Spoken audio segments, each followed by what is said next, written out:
बच्चों टॉपिक कौन सा स्टार्ट किया था? फेज वन रिएक्शन डिस्कस किए थे, ठीक है। फेज वन रिएक्शंस में we were studying cytochrome P450। उसके जी हमने लास्ट हेडिंग जो डिस्कस की थी that was last heading was variability genetic polymorphism हम लोगों ने पढ़ी थी। अच्छा अब बच्चों अपनी हेडिंग नंबर 4 की तरफ आ जाओ। The heading is inducer. अच्छा वर्ड इंड्यूसर से पता चल रहा है ना, इंड्यूस करना, स्टिमुलेट करना, पोटेंशिएट करना, है ना। अच्छा जी इंड्यूसर्स भी आपके पास अब इस हेडिंग के अंदर ऑथर ने डिस्कस क्या किया है, आपके पास कुछ ऐसी ड्रग्स हैं जो साइटोक्रोम P450 को इंड्यूस करेंगी। अच्छा इंड्यूस करने का मतलब क्या है, अभी ऑथर ने कह दिया कि भी इन इंड्यूसर इस हेडिंग में वी विल स्टडी कि साइटोक्रोम P450 की प्रोडक्शन ज़्यादा होगी, ज़्यादा एंजाइम्स बनेंगे जिसकी वजह से ज़्यादा मेटाबॉलिज्म होगी, ठीक है।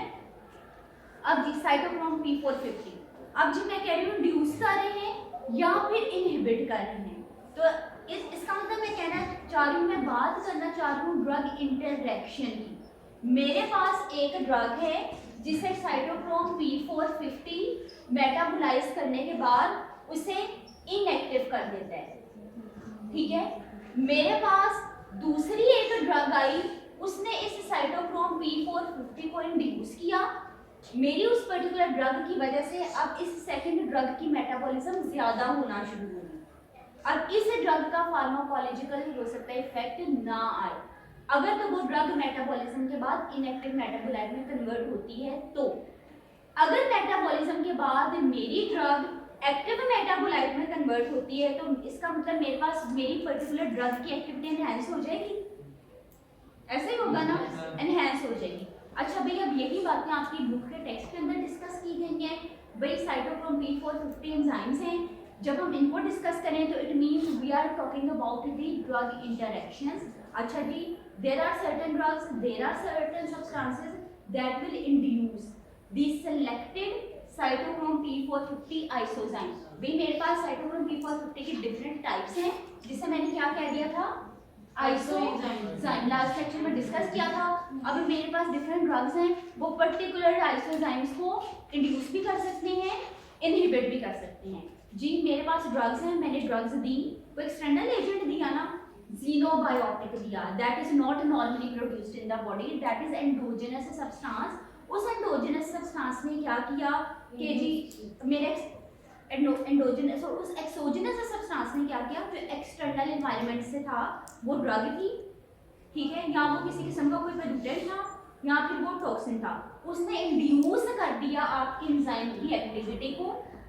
उसने क्या किया, पॉसिबली उसने मेरे एंजाइम को कहा कि और ओवर एक्टिवली काम करो, ठीक है। अगर फॉर एग्जांपल एंजाइम पहले काम कर रहा था समझाने के लिए सेकंड 50% काम कर रहा था, मेरी दूसरी ड्रग आई उसने कहा भी तुमने 90% काम करना, ठीक है। ज़ीनोबायोटिक ने इंड्यूस कर दी आपके एंजाइम्स की एक्टिविटी को। भाई आपका आपने आगे जाकर लिख दिया we have certain drugs, drugs कौन सी है समझाने के लिए, फिनोबार्बिटॉल, ये फिनोबार्बिटॉल। अच्छा फिनोबार्बिटॉल का नाम देखोगे ना इंटरनेट पे, फिनोबार्बिटॉल भी लिखा हुआ आएगा, ठीक है, सेम हम बात कर रहे हैं। Then rifampin and carbamazepine. अब ये भाई आपको उसने कह दिया कि ये वो ड्रग्स हैं that are capable of increasing the synthesis of one और मोर साइटोक्रोम आइसोजाइम। ये जी क्या करती है, ये इसकी साइटोक्रोम की सिंथेसिस को भी बढ़ा देती है। अब जब मैं इंडक्शन पढ़ने जा रही हूँ, डिफरेंट बुक्स पढ़ूँ ना, अब मेरे पास दो कंक्लूजन आ रहे हैं। फर्स्ट कि मेरे पास इंड्यूसर एक्सोजेनस सब्सटेंस, मेरी ड्रग क्या करेगी कि इंडक्शन करेगी। इंडक्शन कैसे करेगी, दो तरह से। सबसे पहली बात, हो सकता है मेरे एक पर्टिकुलर आइसोजाइम की प्रोडक्शन को बढ़ा दे, सिंथेसिस को बढ़ा दे, या भी दूसरी पॉसिबिलिटी है मेरे पास एंजाइम ऑलरेडी प्रेजेंट है, उसकी जस्ट एक्टिविटी को इंक्रीज कर, ठीक है। बुक्स में डिफरेंट तरीके से लिखा गया है। देखो पिछली स्लाइड के ऊपर देखो, लास्ट लाइन पे क्या लिखा था, they will induce the activity of these enzymes, ठीक है। अगली स्लाइड में क्या लिखा है, they will increase the synthesis of cytochrome isozyme. एक ही बात है, ठीक है। नॉर्मली एक्टिविटी बढ़ती कैसे है, जब हम मेरे पास ज्यादा से ज्यादा एंजाइम बनना शुरू हो जाए। प्रीवियस पॉइंट पे ये भी बात आ जाती है, ज्यादा एंजाइम बनेंगे कब, जब हमें जेनेटिकली, जब हमारा जीन्स हम इंफॉर्मेशन देंगे तो बनेंगे ना, ऐसे ही है। अच्छा, अब बच्चों अल्टीमेट रिजल्ट क्या होगा इस इंडक्शन का। सबसे पहली बात, इंडक्शन की वजह से क्या होगी, मेरी ड्रग चाहे तो भाई मेरे पास एक्टिव ड्रग है, दूसरी तरफ मेरी प्रो ड्रग है, ऐसे ही है।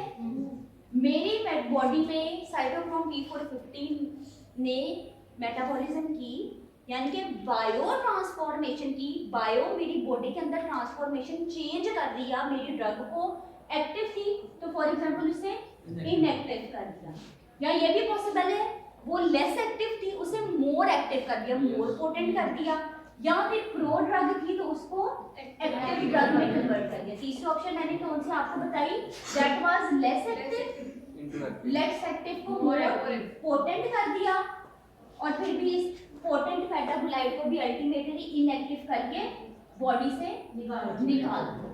अच्छा जी, अब ये मेरे पास बच्चों तीन पॉसिबिलिटीज हैं। इन तीन पॉसिबिलिटीज को मद्देनजर रखते हुए अब आप कंक्लूड करने जा रहे हो कि इंडक्शन की वजह से होगा क्या, इंड्यूसिंग एबिलिटी की वजह से क्या होगा। सबसे पहली बात, बायो ट्रांसफॉर्मेशन ज्यादा होगी, कन्वर्जन ज्यादा होगी, एक फॉर्म से दूसरी फॉर्म में ड्रग ज्यादा कन्वर्ट होगी। अच्छा जी, अगर जी मेरे पास ये एक्टिव ड्रग है, अभी इनएक्टिव होगी, ठीक है। ये जो मैंने एडमिनिस्टर की थी ड्रग, उसकी प्लाज्मा कंसंट्रेशन मेटाबॉलिज्म के बाद कम होगी, ठीक है जी। दूसरा लिख दिया, it will lead to significant decrease in the plasma concentration, ठीक है। अच्छा, then there will be the loss of the activity of the drug. Active drug थी, बायो ट्रांसफॉर्मेशन हुई, इनएक्टिव होगी तो उसकी एक्टिविटी खत्म होगी। या दूसरी पॉसिबिलिटी भी है, there is enhanced activity of the drug, ये भी हो सकता है ना। तो भाई ये आपके पास कॉन्सिक्वेंसेस आ रहे हैं अगर आप साइटोक्रोम P450 की इंडक्शन करवा देते हैं। मैंने अभी ब्रैकेट में आपको ने नाम लिखा था फिनोबार्बिटॉल, राइफेनपिन, कार्बामेजिपिन, भाई ये वो ड्रग हैं जो साइटोक्रोम के आइसोजाइम्स की सिंथेसिस को बढ़ा देते हैं। अब ये ड्रग कौन सी है, देखो पहली ड्रग थी फिनोबार्बिटॉल, ये था ना, मैंने आपको कहा गूगल करोगे आपको लिखा हुआ आएगा फिनोबार्बिटॉल। भाई फिनोबार्बिटॉल इज आल्सो नोन एज फिनोबार्बिटॉल, ठीक है। अब फिनोबार्बिटॉल का देखो आपके पास मार्केट में ब्रांड कौन सा अवेलेबल है, डेब्रिटोन। अच्छा याद रखिए कि देखो फिनोबार्बिटोन, डेब्रिटोन है बच्चों आपके पास। ये जो फिनोबार्बिटॉल है जिसे मैं डेब्रिटोन कह रही हूँ, इसकी इंडिकेशन क्या है, इसकी ड्रग क्लास क्या है,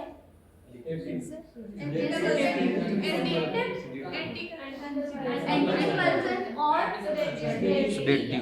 अच्छा जी, ये आप लोगों ने पहले पढ़ा, इस वजह से मैं इसको रिपीट नहीं कर रही। आपके पास जी आपके वैसे इसके ऊपर पैकेजिंग में भी मेंशन है, this is sedative, this is anticonvulsant. Phenobarbital के बारे में हम बात कर रहे हैं, brand is the Debritone, okay. Debritone है, इसकी कंपनी कौन सी है, फार्मास्यूटिकल कंपनी ज़ीनोन। ज़ीनोन इसकी फार्मास्यूटिकल कंपनी है, ज़ीनोन इसका ब्रांड में अवेलेबल नहीं है, ज़ीनोन इज फार्मास्यूटिकल कंपनी। अच्छा जी, अब जी इस पैकेजिंग के अंदर आपके पास कितना आपको मटेरियल मिल रहा है, मटेरियल इसके अंदर क्या है, दैट इज एलिक्सर, ठीक है। ड्रग इसके अंदर मिलकर आपको इस बॉटल के अंदर कितनी मेडिसिन मिल रही है, कितनी क्वांटिटी में मिल रही है, दैट इज 60 ml। जो मेडिसिन है that is not syrup, that is elixir. Pharmaceutics में आप लोगों ने बच्चों डिफरेंसेस पढ़े हैं between the syrups and the elixir. Yes, उसमें अल्कोहल होता है। Very good. एलिक्सर्स में you have the alcohol, you have water also, ठीक है। In the syrups that is basically aqueous, ठीक है, your syrups are more thick, ऐसे ही है। अच्छा जी, भाई इधर लिखा हुआ है एलिक्सर। एलिक्सर क्या है, हाइड्रो अल्कोहलिक लिक्विड्स हैं आपके पास। जबकि अगर मैं सिरप्स की बात करूं, these are aqueous solution, these are viscous, okay जी। अब जी बच्चों ये आप लोगों को क्लियर हो गया कि फिनोबार्बिटोन क्या है। देन आपका होता लिखा था राइफेनपिन, राइफेनपिन का नाम बोला था ना भाई। राइफेनपिसिन की अगर मैं बात करूं, rifampicin is basically anti tuberculosis drug, TB के पेशेंट को देते हैं। देखो इसका ब्रांड आपके पास मार्केट में कौन सा अवेलेबल है, लेड्रिफ, ओके, लेब्रिफ है आपके पास। फार्मास्यूटिकल कंपनी कौन सी है? बच्चों एक आपके पास मेडिसिन है, एक ड्रग है, उसकी डिफरेंट डोजेज, उसकी डिफरेंट स्ट्रेंथ्स आपके पास मार्केट में और डिफरेंट डोजेज फॉर्म भी अवेलेबल हो सकती है। देखो इधर है राइफेम्पिस है आपके पास 300 मिलीग्राम है, नेक्स्ट में कितनी है? That is 450। देखो सेम कंपनी की मेडिसिन है, स्ट्रेंथ दोनों में डिफरेंट आ रही है आपके पास, ठीक है। देखो आप दोनों टैबलेट्स का कलर भी डिफरेंट है ना। अच्छा बच्चों नेक्स्ट में देखो, अब मैंने आपको अभी से अपने ज़हन में एक बात बिठा लो, हम लोगों ने फार्माकोलॉजी पढ़नी है, मजीद ड्रग्स पढ़नी है, हम लोगों ने ट्यूबरक्लोसिस पढ़नी है, इन्फेक्शन के अकॉर्डिंगली ड्रग्स को भी पढ़ना है। आप लोगों को ये आइडिया है कि जब हम लोगों के पास एक ट्यूबरक्लोसिस का पेशेंट आता है, टीबी का पेशेंट आता है, उसको हम लोग एक पर्टिकुलर कम्बिनेशन में मेडिसिन देते हैं, ठीक है। अब आपके पास मार्केट में ऐसे कम्बिनेशन अवेलेबल हैं, बजाय इसके कि मैं जी 4 डिफरेंट टैबलेट्स उठाऊँ पेशेंट को दूँ, मुझे पेशेंट की कंप्लाइंस चाहिए, पेशेंट का ईज चाहिए, पेशेंट को मैंने फैसिलिटेट करना है, तो आपकी कंपनीज एक सिंगल पिल के अंदर डिफरेंट एक्टिव को डाल देती है, इसको हम कहते हैं सिंगल पिल कॉम्बिनेशन। नेक्स्ट स्लाइड में आपको एक सिंगल पिल कॉम्बिनेशन नजर आ रहा है, आपके पास ब्रांड क्या है? मायरिन पी। पी है, इसके अंदर पायरिजिनामाइड है, ठीक है, पायरिजिनामाइड है, ये भी एंटी टीबी ड्रग है। जितनी इसके अंदर 4 के 4 ड्रग्स बच्चों लिखे हैं, दीज आर वो ड्रग्स हैं जो आप ट्यूबरक्लोसिस में इस्तेमाल करते हैं, ठीक है। First one is ethambutol, then you have the rifampicin, then you have isoniazid, then you have the pyrazinamide। जो हम लोगों के पास देखो अभी से इस स्टेज में मैं आपसे पूछूं, मेरे पास ट्यूबरक्लोसिस है, ट्यूबरक्लोसिस में आपने कौन कौन सी मेडिकेशन पेशेंट को देनी है? राइफेम्पिसिन, एथिम्ब्यूटोल, पायरिजिनामाइड एंड आइसोनियाजिड। अच्छा बच्चों अभी मैं इस चीज पर नहीं आ रही कौन सी ड्रग्स कैसे कॉम्बिनेशन कैसे है क्या है, ये हम लोग टीबी के अंदर पढ़ेंगे, ठीक है। आप लोग फिलहाल ये याद रखो भी ये कॉम्बिनेशन है जो ट्यूबरक्लोसिस के पेशेंट को हम लोग देते हैं। अच्छा इसके अंदर माइरिन पी लिखा हुआ था ना, पी था इसका मतलब इसके अंदर पायरिजिनामाइड थी। नेक्स्ट में देखो क्या लिखा हुआ है, माइरिन फोर्ट।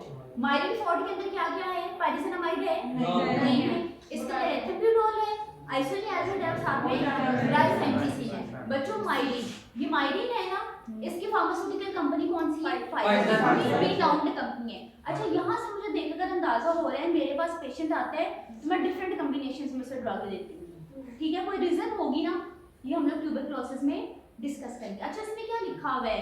देखो पिछली पैकिंग में लिखा होता है 10/10 टैबलेट्स और इसमें लिखा है 8/8 उसमें 18 और इसमें 100। इसमें 8 टैबलेट्स है, एक बच्चे पता व्हाट इज ब्लिस्टर, ठीक है। जनरल लैंग्वेज में हम लोग स्ट्रिप्स भी कह देते हैं, ब्लिस्टर, दैट इज ब्लिस्टर। एक ब्लिस्टर में 10 टैबलेट है, माइरिन पी के अंदर आपके पास 10 ब्लिस्टर्स थे और एक ब्लिस्टर के अंदर 10 टैबलेट्स थे। नेक्स्ट में आ जाओ, इसके अंदर भी आपके पास एक ब्लिस्टर है, एक ब्लिस्टर में 10 टैबलेट्स हैं, लेकिन टोटल ब्लिस्टर्स कितने हैं? 8, ठीक है। अच्छा बच्चों कार्बामेज़ेपिन रहेगी, कार्बामेज़ेपिन हम पहले पढ़ते आ रहे हैं, लेकिन मल्जन ड्रग है, एपिलेप्सी के अंदर हम इस्तेमाल करते हैं। देखो इसका ब्रांड कौन सा है?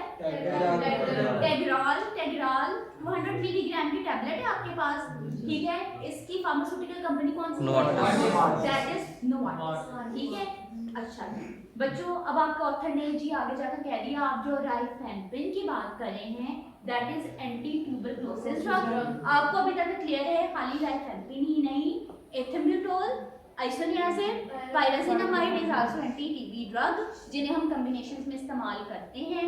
अच्छा जी आपका ऑथर ने कहा भाई ड्रग इंटरैक्शंस आती हैं, ड्रग्स की वजह से आती हैं। ड्रग इंटरैक्शन बेसिकली आई क्यों? आपने जो ड्रग एडमिनिस्टर की थी उसने टारगेट कर लिया आपके साइटोक्रोम P450। अब ये जो मैंने राइफेम्पिसिन जो anti TB anti tuberculosis drug पढ़ी है that will decrease the plasma concentration of, कौन सी ड्रग लिखी हुई है जो हम HIV में यूज करते हैं? HIV में बच्चों हम लोग एक ड्रग क्लास इस्तेमाल करते हैं that is proteinase inhibitor, that is proteinase inhibitor. Protease inhibitor is a drug that is used in the patient suffering from HIV. अच्छा ह्यूमन ह्यूमन इम्यूनोडेफिशिएंसी वायरस के पेशेंट के अंदर हम प्रोटीएस इनहिबिटर इस्तेमाल करते हैं। अच्छा जी, अब आपने जी मेरे पास एक पेशेंट आया, वो प्रोटीएस इनहिबिटर ले रहा है, ठीक है। मैंने जी उसको फॉर एग्जांपल राइफेम्पिन देनी है। मैं उसे राइफेम्पिन देने से पहले सोचूंगी कि आया इसके साथ कोई ड्रग इंटरेक्शन तो नहीं आ रही। मेरे ऑथर ने बुक में लिख दिया अगर मेरे पास HIV का पेशेंट आया है और वो प्रोटीएस इनहिबिटर दे रहा है, इस केस में अगर मैं उसे राइफेम्पिन दूंगी तो राइफेम्पिन क्या करेगा कि मेरे इस साइटोक्रोम P450 को इंड्यूस करेगा। इसे कहेगा ज़्यादा से ज़्यादा प्रोटीएस की मेटाबॉलिज्म करो। जब ज़्यादा से ज़्यादा प्रोटीएस इनहिबिटर की मेटाबॉलिज्म होगी, अब मेरी ड्रग असर नहीं करेगी, ठीक है। यही चीज़ आपको ऑथर ने लिख दी, this will decrease the plasma concentration of protease inhibitor. Plasma concentration काम कैसे करेगा? राइफेम्पिन से साइटोक्रोम P450 को इंड्यूस कर दिया, इंडक्शन करवा दी, ठीक है, जिसकी वजह से मेटाबॉलिज्म ज़्यादा हुई तो मेरे पास मेरी ड्रग ने असर नहीं किया। ये मेरे पास ड्रग इंटरैक्शन थी, ठीक है। अभी हमने आगे जाके फूड इंटरैक्शन भी पढ़नी है बच्चों। अब देखो आपको समझाने के लिए इधर मैंने लिखा है, ये कैडजेन टेबल है। आपके पास साइटोक्रोम 2C19 है, साइटोक्रोम 2C19 है। अच्छा जी, साइटोक्रोम 2C19 को बेसिकली ये आपके पास जो साइटोक्रोम P450 जो 2C19 है, ये मेटाबॉलिज्म कर रहा है प्रोटीएस इनहिबिटर की। प्रोटीएस इनहिबिटर की एग्जांपल कौन सी है? देखो मैंने रेड में इधर एक हाईलाइट कर दिया, दैट इज नेल्फिनाविर, दैट इज नेल्फिनाविर। अब मुझे बताओ प्रोटीएस इनहिबिटर का नाम बताओ। नेल्फिनाविर। बच्चों बेसिकली मैं जो राइफेम्पिन की इंटरेक्शन पढ़ रही हूँ वो क्या रहा था, मेरे ये जो प्रोटीएस इनहिबिटर जो नेल्फिनाविर है उसको कौन सा मेरा साइटोक्रोम P450 मेटाबोलाइज कर रहा था, दैट वाज 2C19 इसकी मेटाबॉलिज्म कर रहा था, ठीक है, पर्टिकुलर रेट में कर रहा था। मैंने अपने पेशेंट को साथ ही राइफेम्पिन दे दी, इसने कहा जिसके ज्यादा इसके मेटाबॉलिज्म करो। अब तो मेरी प्लाज्मा के अंदर इसकी कंसंट्रेशन ही नहीं रही, मेरे तो ड्रग ही इनइफेक्टिव होगी। यही चीज आपके कैडजेन के टेबल में दी गई है। साइटोक्रोम इज 2C19, उसका सबस्ट्रेट कौन सा है, दैट इज नेल्फिनाविर जो कि प्रोटीएस इनहिबिटर है, ओके। इसका इंड्यूसर कौन है, दैट इज राइफेम्पिन, ठीक है, क्लियर हो गया। ये कैडजेन में डिटेल में था। अच्छा जी, अब जी नेक्स्ट में जी एक और इंटरेक्शन आपके ऑथर ने डिस्कस की जो आपकी बुक के अंदर दी है कि मेरे पास एक बच्चों यूरोपियन मेडिसिन है, ठीक है, जो प्लांट से एक्सट्रैक्ट की गई है। प्लांट का नाम है saint John wort. This is a plant जिसके येलो कलर के फ्लावर्स हैं। इधर से मैंने मेडिसिन ले ली, मेडिसिन का भी नाम क्या रख दिया गया, दैट इज सेंट जॉन वॉर्ट। ये यूरोपियन मेडिसिन है, किस लिए इस्तेमाल करते हैं, डिप्रेशन में, मेनोपॉजल सिम्टम्स में इसे इस्तेमाल करते हैं, डिफरेंट अदर इसकी इंडिकेशंस हैं बच्चों। अब ये जो हर्बल मेडिसिन भी हैं, कहने का मकसद ये है ये भी ड्रग इंटरैक्शन से शो करती हैं। हम लोग हकीमों के पास चले गए, मेडिसिन ले ली, उनकी तो प्रॉपर स्टडीज अवेलेबल नहीं है, चलो ये ड्रग है इसकी मेरे पास स्टडी अवेलेबल है, तो हम लोग जब हकीमों की मेडिसिन इस्तेमाल करते हैं या ऐसे मेडिसिन इस्तेमाल करते हैं जिसका कोई प्रॉपर रिसर्च वर्क नहीं है, रजिस्टर्ड ड्रग नहीं है, हमें पता नहीं होता कि भी वो भी ड्रग इंटरेक्शन कर रही है, आपको नुकसान दे रही है। मेरे पास ये जो, ठीक है, मेरे पास जो सेंट जॉन वॉर्ट मेडिसिन थी, this is a herbal product. ये herbal product is basically inducer of a cytochrome, उस इंड्यूसर नाम है। हमने क्या पढ़ा है, कितनी ज्यादा ड्रग्स की मेटाबॉलिज्म करता है, 50%, 50% ड्रग्स को ऑलमोस्ट ये मेटाबॉलिज्म लाजमी करता है। तो भाई मैंने कोई ऐसा हर्बल प्रोडक्ट ले लिया जिसने क्या किया कि इस प्रोडक्ट को इंड्यूस कर दिया, साइटोक्रोम को इंड्यूस कर दिया, तो मेरी तो दूसरी ड्रग्स इनइफेक्टिव हो गई ना, ठीक है जी। अब नेक्स्ट स्लाइड के ऊपर आ जाओ भाई, इंक्रीज मेटाबॉलिज्म के अल्टीमेट कॉन्सिक्वेंसेस क्या है, वो ही जो हम लोगों ने पहले डिस्कस किए थे। पहली बात भी there will be the decrease plasma concentration, clear है ना ये पॉइंट। दूसरा भी there will be the decrease active drug, मतलब इनएक्टिव ड्रग होगी मेरे पास, तीसरा पॉइंट ये है कि अगर तो पहले से मेरी ड्रग थी वो एक्टिव में कन्वर्ट हो रही थी या पोटेंट लेस पोटेंट थी वो मजीद पोटेंट में कन्वर्ट हो रही थी, तो इस केस में मेरे पास ज़्यादा एक्टिव मेटाबोलाइट्स बन जाएंगे जो मेरे लिए नुकसानदेह हैं, जो साइड इफेक्ट्स आएंगे जिसकी वजह से। और अल्टीमेटली भी मेटाबॉलिज्म ने क्या करना है, इनएक्टिव मेटाबोलाइट्स बनाने हैं, तो ultimately there will be decrease therapeutic drug effect. Clear? Yes. अब बच्चों नेक्स्ट स्लाइड के ऊपर लिपिन कॉट के टेबल के ऊपर आओ। आपके ऑथर ने डिफरेंट साइटोक्रोम P450 को डिस्कस किया गया है। सबसे पहले जी टेबल में आपके ऑथर ने डिस्कस कर लिया 2C9 और इसके आइसोजाइम 10, ठीक है। इसमें जी आपके इन पर्टिकुलर साइटोक्रोम P450 के सबस्ट्रेट कौन कौन से हैं? पहला नाम क्या लिखा है? Warfarin, then phenytoin, then you have the ibuprofen, then you have the tolbutamide. अच्छा, ये सबस्ट्रेट है। इस पर्टिकुलर आइसोजाइम का इंड्यूसर कौन है जिससे कहने मजीद मेटाबॉलिज्म करो? फिनोबार्बिटॉल है। डेफिनेटली अभी 2C19 के साथ पढ़ा था ना हमने ये। अच्छा जी, भाई 2 देखो मैंने उधर आपको 2C19 के साथ बताया, इधर 2C9 और 10 का भी इंड्यूसर है, ठीक है। इसका मतलब मेरी एक ड्रग मल्टीपल आइसोजाइम्स को इफेक्ट कर सकती है। भाई दूसरा आइसोजाइम है 2D6, इसके सबस्ट्रेट कौन कौन से हैं? डेसिप्रेमीन,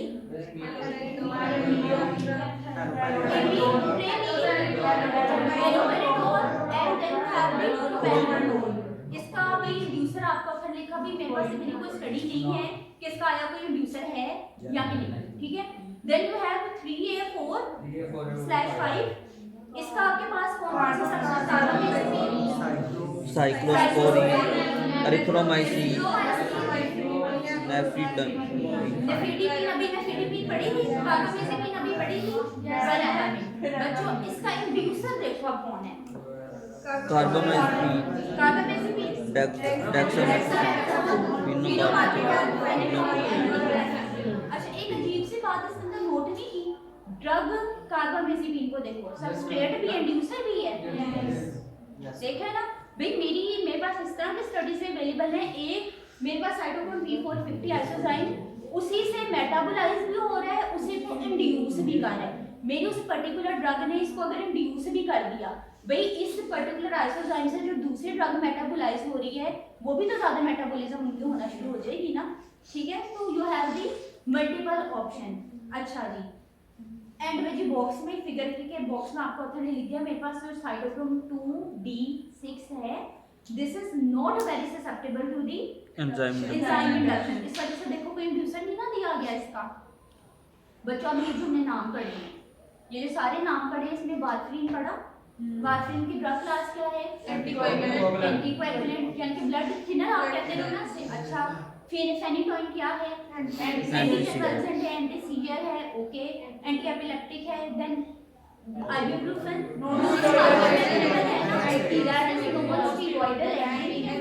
that is analgesics, okay. Tolbutamide low blood sugar, इसकी ड्रग क्लास है सल्फोनामाइड, और ये क्या करेगा? ब्लड शुगर लेवल कम करेगा। तो then we have the phenobarbital, अभी हिप्नोटिक है। राइफेम्पिन क्या है? Then you have desipramine, antidepressant, that is tricyclic antidepressant. Then you have the imipramine, that is tricyclic antidepressant. ये किसने बोला anti-TB? ये किसके ब्रेन के जो सेंसेस है वो रेडिएट कम करे, किसके न्यूरॉन्स की ट्रांसमिशन ठीक नहीं हो रही है। अच्छा, then we have the haloperidol, antipsychotic है। प्रोपेनोलोल नाम सुना है? बीटा ब्लॉकर है, क्या करता है? हाइपरटेंशन का हाई ब्लड प्रेशर को ट्रीट करता है, ठीक है। Then we have other drug that is carbamazepine, then you have cyclosporine. बच्चों मेरे पास एक पेशेंट आया, ठीक है, उसने ऑर्गन ट्रांसप्लांटेशन करवानी, ठीक है, तुम्हारे बड़े दांत निकले हैं, उसके सोचते हैं बच्चों ऑर्गन ट्रांसप्लांटेशन करवानी है। देखो किसी और ह्यूमन बीइंग का ऑर्गन उसने लेना है, एक एक्सटर्नल चीज आ रही है ना उसके लिए, तो ऐसे पेशेंट को मैं क्या करूंगी कि मेरी बॉडी उसको रिजेक्ट ना कर दे, मेरे पेशेंट की बॉडी उस ऑर्गन को रिजेक्ट ना करे। तो इस ऑर्गन ट्रांसप्लांटेशन के दौरान I will use organ transplantation किसकी होती है, मोस्ट आपने सुना है ना किडनी की, लिवर की, हार्ट की, उसके लिए आई विल यूज दी इम्यूनोसुप्रेशन। मेरे पेशेंट के इम्यून सिस्टम को सप्रेस कर दो ताकि वो रिएक्ट ना करे और जल्दी से जो एक्सटर्नल मेरा ऑर्गन है उसको एक्सेप्ट कर सके, ठीक है। Then we have the erythromycin